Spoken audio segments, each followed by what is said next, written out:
кыздарыбызды, аялдарыбызды кичине тыялы, үйрөтөлү.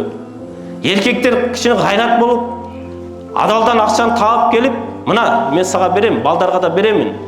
Баланы тарбиялачы деп айтышыбыз керек. Ошондон баладан энеге мээрим төгүп, атага мээрим төгүп чоңуйт.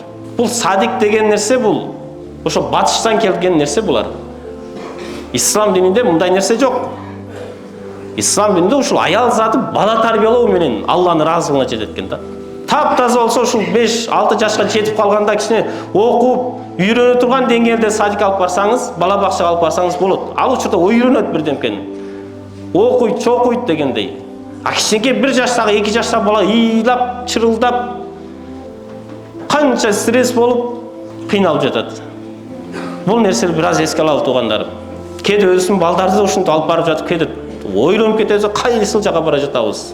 Эмненин артынан чуркап кетип жатабыз.